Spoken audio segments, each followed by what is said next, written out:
Hey there, Margie Bryce here, bringing you the Crabby Pastor podcast.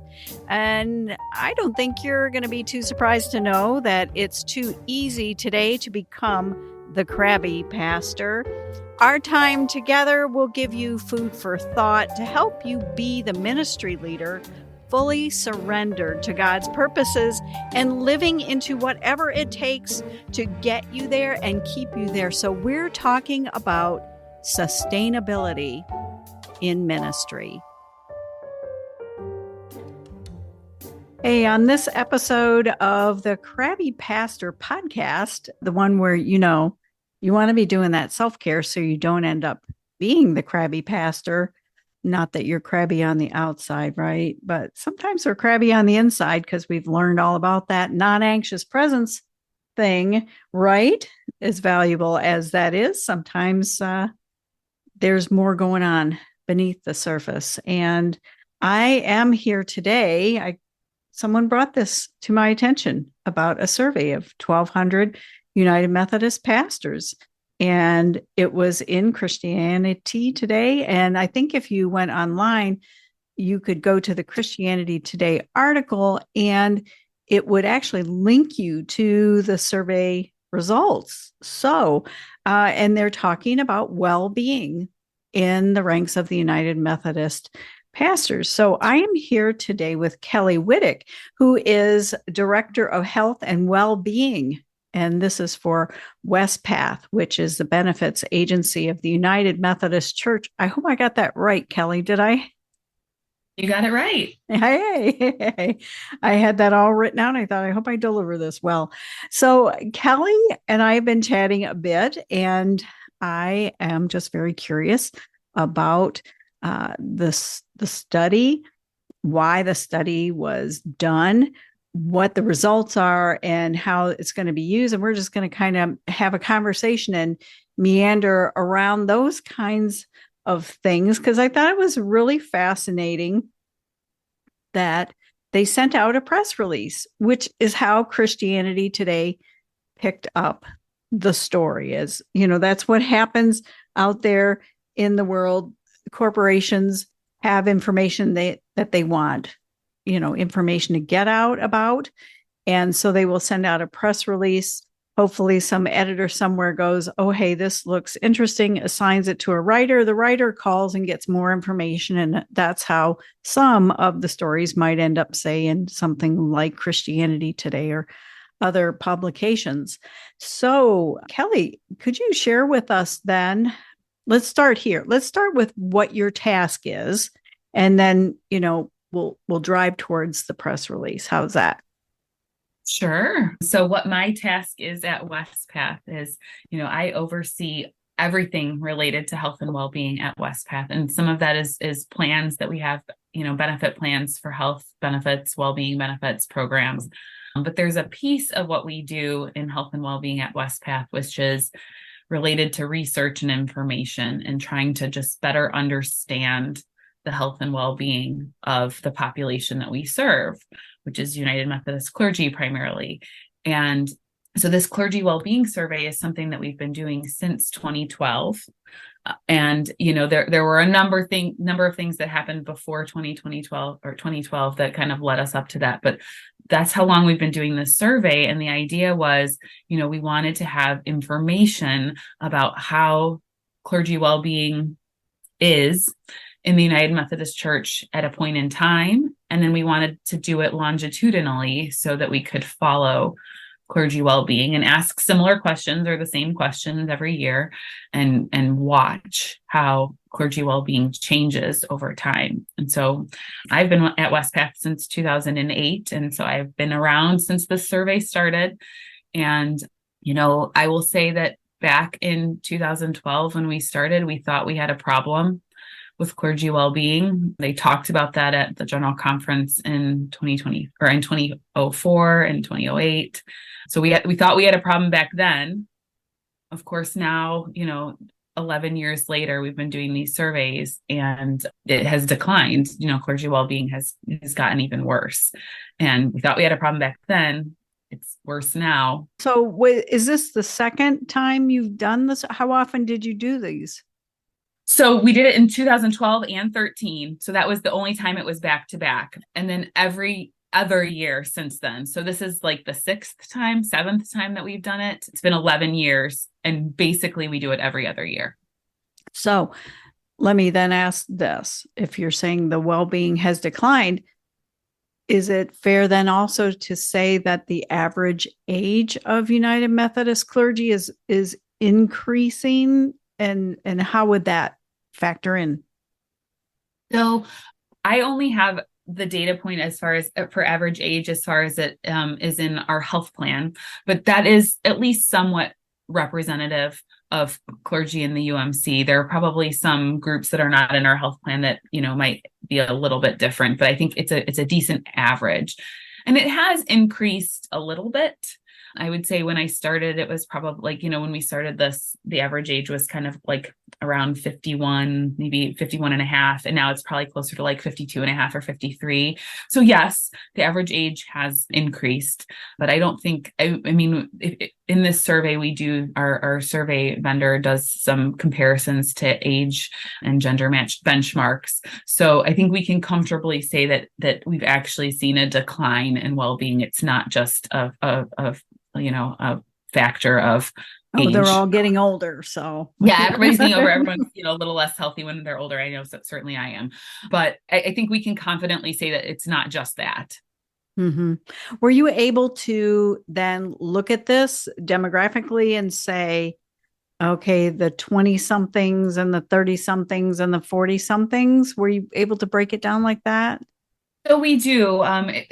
Near the end of what we have released publicly, we talk a little bit about key demographic differences, and we look at racial and ethnic differences, a little bit age and gender differences. We also look at rural versus urban clergy. There are definitely differences. We don't focus a lot on that because we think overall it's representative of, kind of the overall population of clergy. But there are some differences by age. For example, older clergy, typically have worse physical well-being, and younger clergy have more challenges with emotional well-being and spiritual well-being are some things that we've seen, for example. Okay. So you wanted to get a snapshot then every couple of years or so, and that's part of why this study keeps going out. But what prompted you then to send out the press release?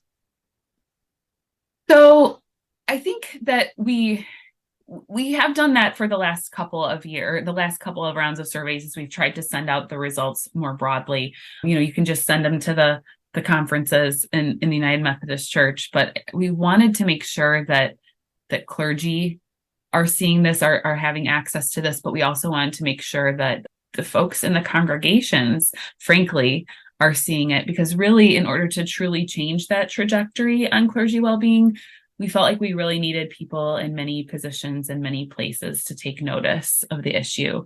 It includes like lay leaders at the local church level, because there are occupational stressors and factors of, what the demands are on clergy in a work setting, right? In a church setting, which is a work setting, that influences their ability to prioritize their own well-being. And so we felt like it's important for all sorts of leaders and people in a variety of positions around clergy, not just clergy themselves. We feel like it's important for them to understand this, because we're hoping that we can all be a bit of a part of the solution.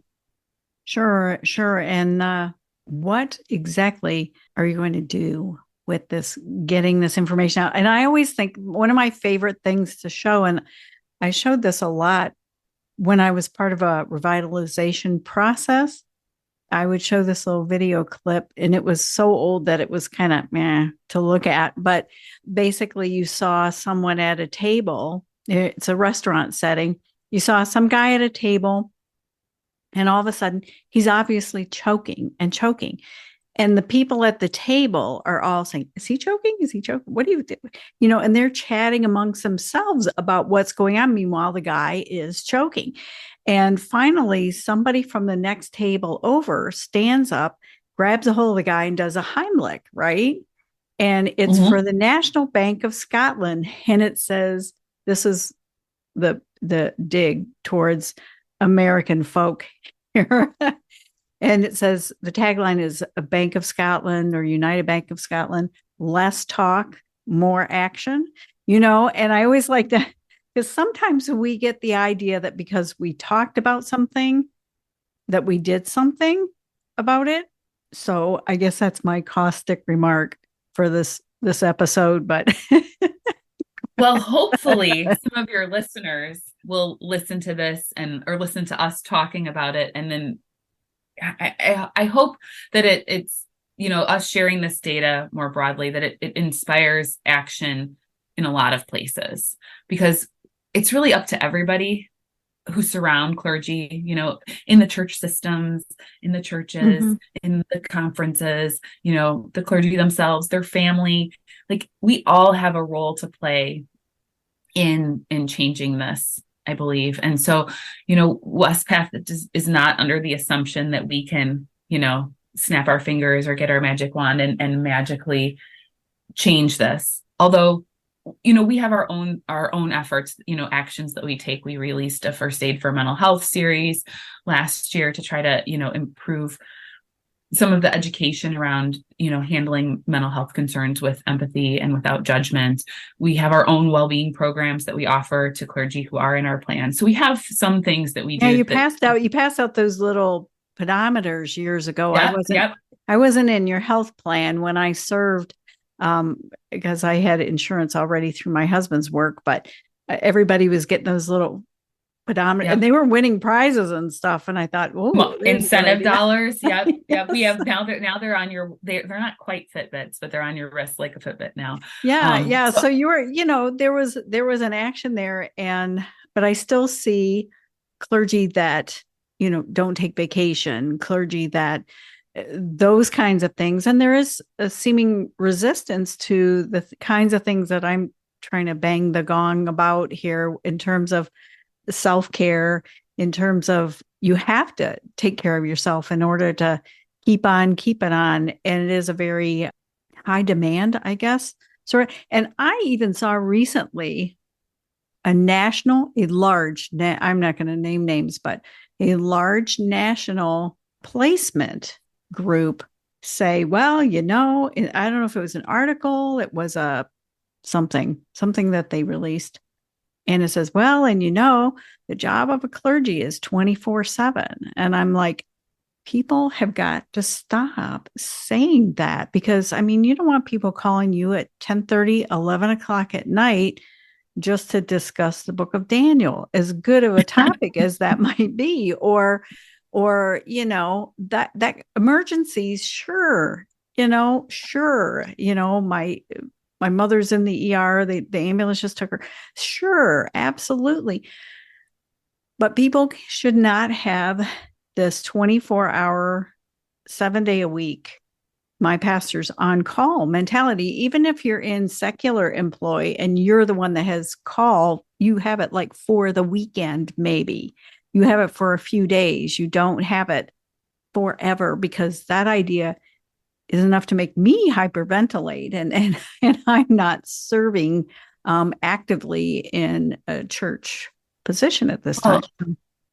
Clergy are human, right? They're Mm-hmm. human beings. And so, one of the sections of our study talks about work-related stress. And we see that actually this is one place that has improved a bit, is that clergy are fine. Well, some clergy are actually working fewer hours. So one of the metrics is, for full-time clergy, what percentage are working more than 51 hours a week?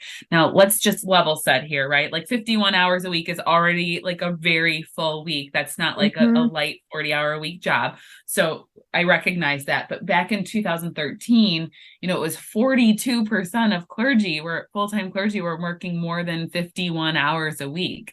Mm-hmm. We're down to 27%. That doesn't mean the other 75% aren't working 49 hours per week, right? No. And there is,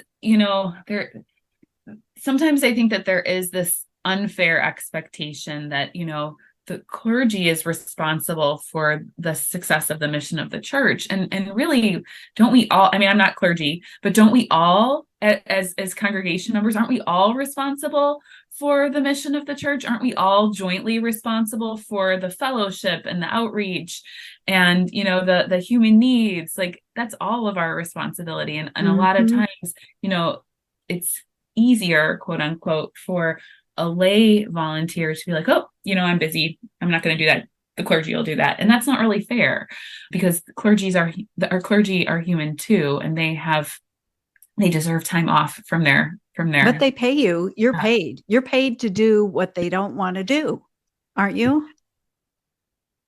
I I mean, mean, that I is. said I encountered a pastor that was uh, doing something, and I said, "What are you doing that for?" And he said, "Because the volunteer didn't." And I said, "Well, wouldn't it be better?" I'm thinking in my head, healthier, if you drop the reins and see who cares enough to pick it up and take care of that issue. You're not the run around behind. I'm thinking, the picture is going through my head right now. This is a demented digression into what goes on in my head, I guess, but I'm envisioning a parade and the elephants going by, and then there's clowns behind picking up the elephant poo off the road. That's not really, that's not the task that a leader has, and there shouldn't be that expectation either. So you're right to try to get that out to more broadly to everybody, because it is, and we're talking about from the context of the United Methodist Church, but this applies more Oh broadly. yeah. Now, in the Methodist Church, you do have a committee. Well, you have a lot of committees, but that's another topic. But you have a committee that is your pastor parish relations, and that's kind of the HR department, sort of. If they're well trained and they understand what it is that they need to be doing, which is guarding the pastor's well-being, is a facet of that.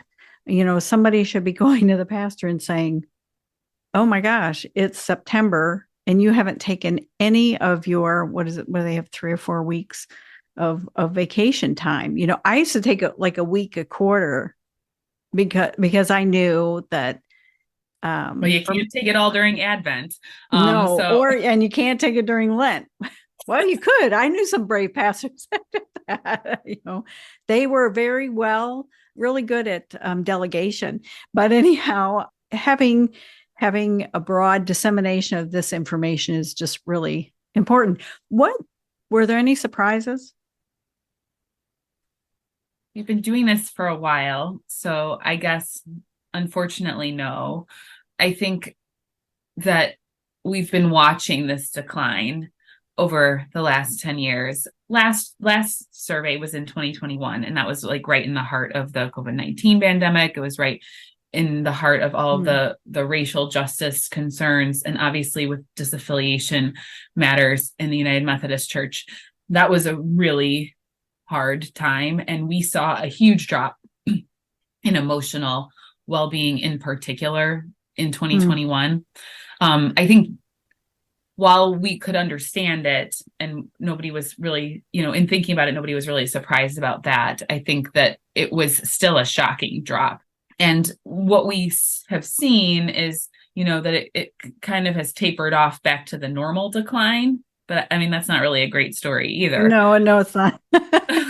Just the normal decline. Yeah, just the normal decline in I mean, I emotional. almost wondered too, when you were talking about pastors,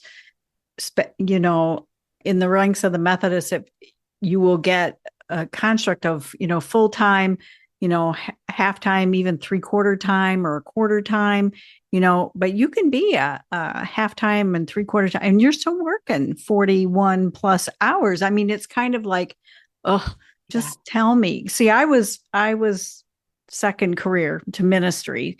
So those kinds of things, I'm like, just tell me what I need to be doing. But I think, or I would suspect, you'd have to bear it out in the data, whether some of the decrease in work time is more related to younger clergy who seem to have a stronger sense of work-life balance, which, thank you, Jesus, for them and that, because my I should say it with the kind of derision that my millennial son says, boomers.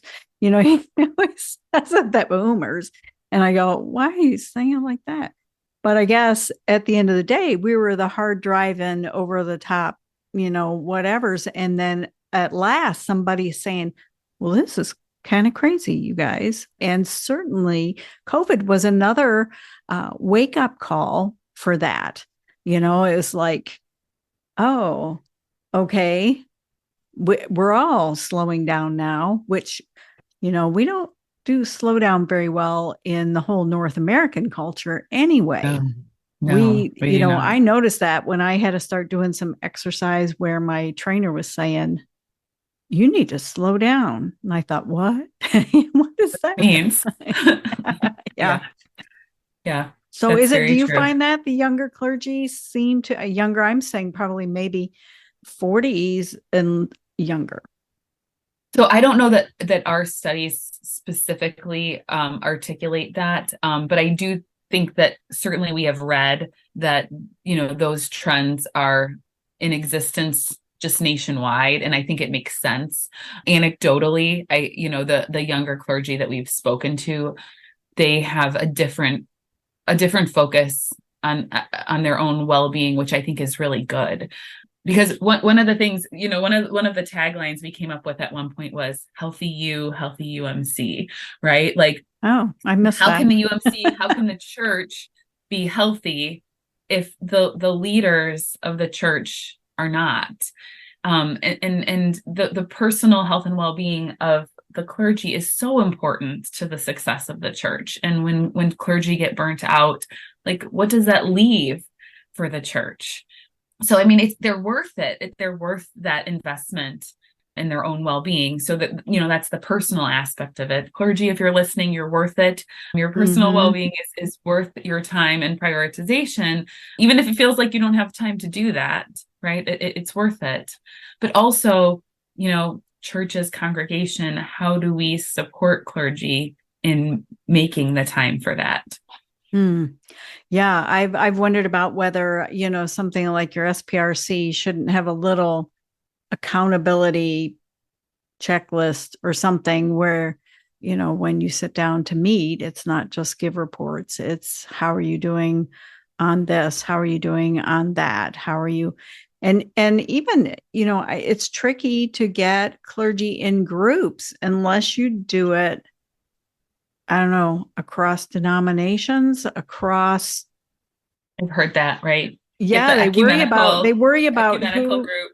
Yeah. It was hard. It was hard to, to try to get a group together for accountability for any, they're always worried that, is somebody going to be my boss that's in this group right now listening to me carp about X, Y, and Z and how I don't do A, B, and C that well, so I don't know whether you gather people in groups outside of that.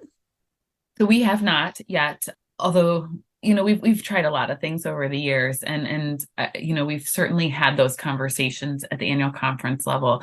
Are there ways? And some conferences United Methodist conferences do seem to have good cohorts of groups that, that meet and they journey together in different ways, right? Sometimes it's more spiritual and emotional well-being. Sometimes it's physical. We have WestPath created a document called 50 Ways to Support Your Pastor's Well-Being.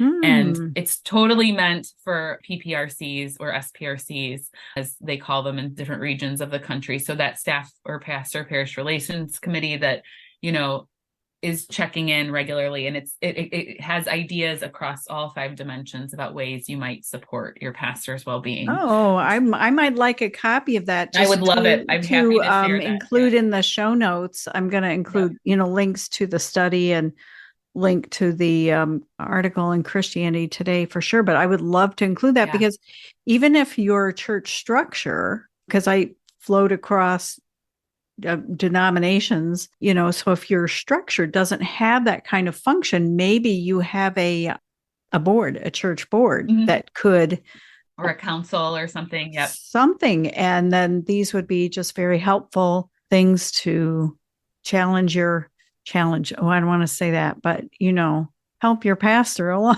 with Well, and all it's that. really, as a lay person, it's challenging yourself to think about what obstacles your congregation or church environment might have to make it challenging for your pastor to choose to take care of themselves, right?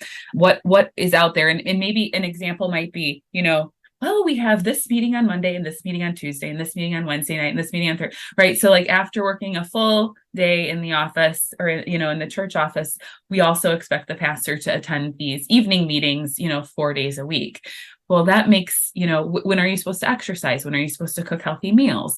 When are you supposed to take a little bit of time for yourself? So so it's just thinking about how do the demands of the church and the congregation make it easier or harder for a clergy person to care for themselves. And, those meetings shouldn't be like, Pastor, I noticed that you haven't been taking your walks, right? It's really more about how can we help support you? Like, how can we help you prioritize the well-being goals that are important to you? Not like we've set your well-being goals for the year and we think you should, lose 10 pounds and blah, blah, blah. But don't forget, you still have to have, Sally's, fancy baked goods at the potluck. So anyway, it's delicate because, pastors, like any of us, don't want somebody, telling them what they need to do to take care of themselves. But how can we remove barriers as a congregation that make it hard for you to choose to take care of yourself? Well, I kind of feel like that's my task anyway, to tell people, tell the clergy, this is what you should be doing. This is what it looks That's like fine. to do. And you know what? Even when I list everything that, you could be doing, I still would say that just pick one for the Yeah. year and just do a bit of that and knit that into your life and then continue that. But then maybe the following year, add something else to the mix. Nobody wants an oppressive thing going on. But let me ask you this question then, Kelly. What would you say the top three suggested actions that ministry leaders need to take as a result of what you're looking at study wise? So, I mean, this is a tough one, right? Like, because you could probably think of many top threes, Mm-hmm. but here are mine. The first is that I do think that pastors need to personally prioritize their own health and well-being. Mm-hmm. We know that pastors, like other caregivers, like nurses Mm-hmm. and other healthcare workers, they're known for putting others before themselves. That's just not sustainable. And so That's a good personally, point. That's not yeah, sustainable. it's not I sustainable. mean, at some point, it's going to eke out somewhere, whether Yeah. you totally crash and burn or partially crash and burn. I've interviewed pastors at both spots Or where just get a little crabby, right? yeah, just get a little crabby. Okay, well, let's leave that one there. What So, I else? mean, can I just on that Oh, personally sure. prioritize? I love what you said about like just pick one area, right? Like Mm-hmm. way back when we created these 5 dimensions, and there's a lot of different dimensions, and they probably most of them include the same dimensions as we do, right? Physical, emotional, spiritual, social, financial. What we found is that if you made a positive change in one dimension, that it positively influenced others. So you Mm-hmm. don't have to like adopt a goal in every dimension to see potential positive impact in every dimension. So, just by adopting one new healthy habit until you really got it down and it feels easy can really have a trickle effect into other areas of well-being. So I definitely think number one is make it a priority. Yes, you have too many things on your plate. Yes, there are too many things that people are asking you to do. It feels like this could be an easy one to cut out, but it is not. You have to make time for that. And that's a key part of leadership Yeah. is being able to sort through the massive amount of stuff and pick what's most important. And if you're not tip top, then whatever else you decide to select is not going to end up being tip top either. Yeah, it's hard to do your best if you're not feeling your best, right? Right. So my number two is to identify the barriers to your personal well-being and then advocate for yourself or advocate for change.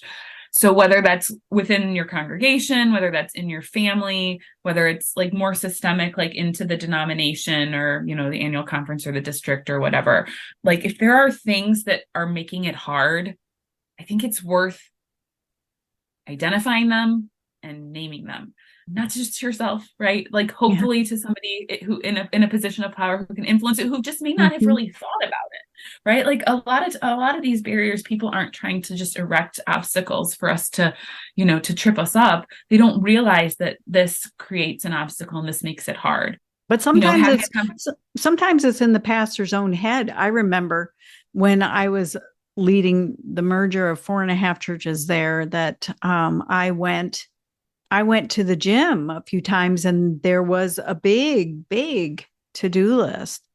And I felt like I was slacking because I went to the gym and eventually and foolishly I gave up on going to the gym to do and I think there's a lot of ministry leaders that do that kind of thing and not understand that this is a stewardship issue. We have a limited resource here in ourselves and our bodies. And yes, we've surrendered to God's purposes. Therefore, it's all the more important that we take care of our bodies, our limited little selves, and, look at it as stewardship.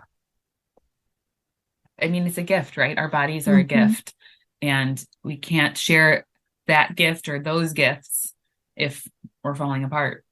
Mm-hmm.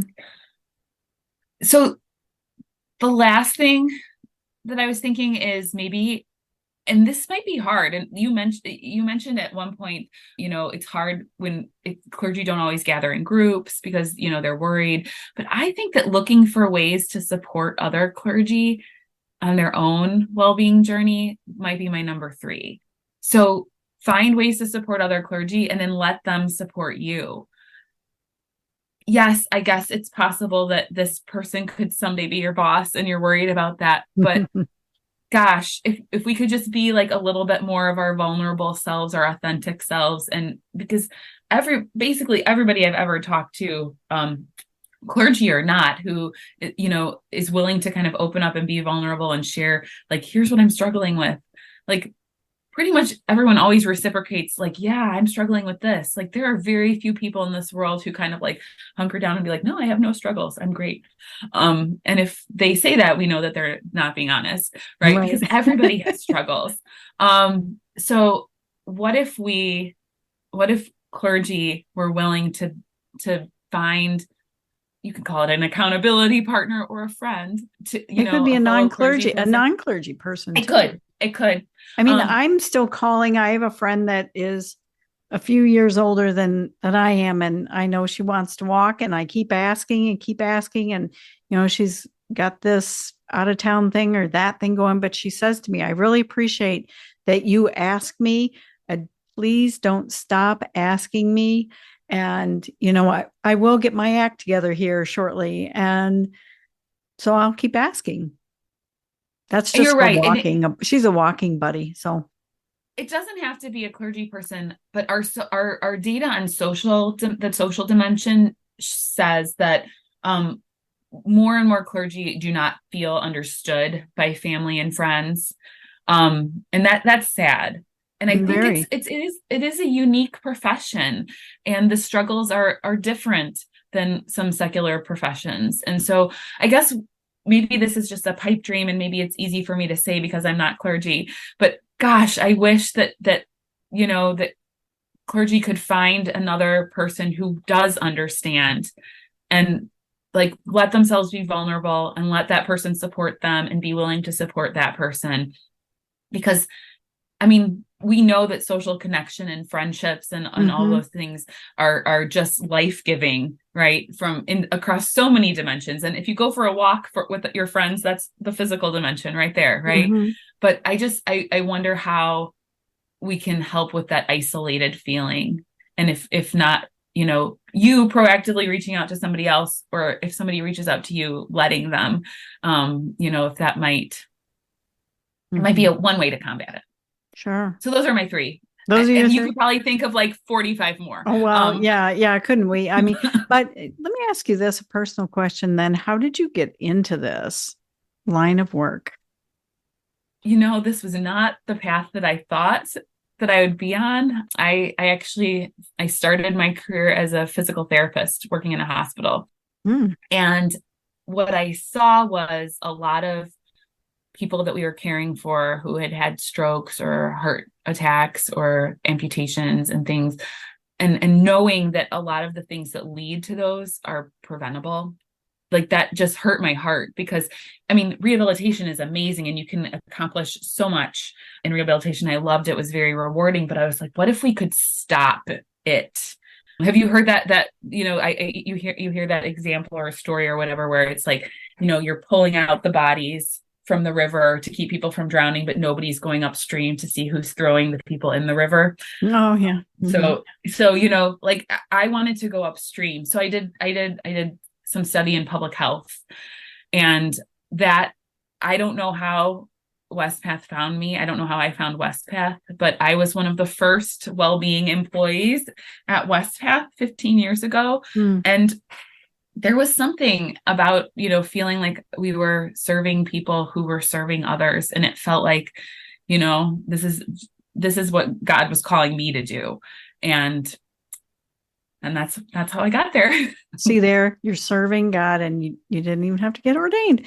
Look at you. I know there's lots of Look different at you. ways to fulfill your mission in life. I mean, I So know why I'm doing what I'm doing, and that's because I went fairly close to burnout, visited that spot, and just some of the patterns and practices and habits that I saw going on around me. And I was like, what are we doing? Again, I think some of that comes from a second career mindset, having worked other places prior to, and then getting called into ministry. And that was what was on my heart, especially as the pandemic blew through.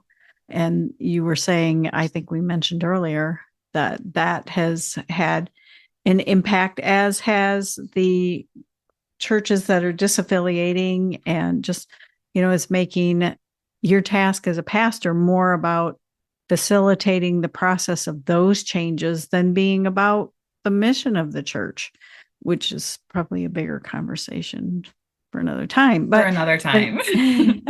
But yeah, it's challenging, a challenging work environment to start with, and then you add some, pandemic for sure.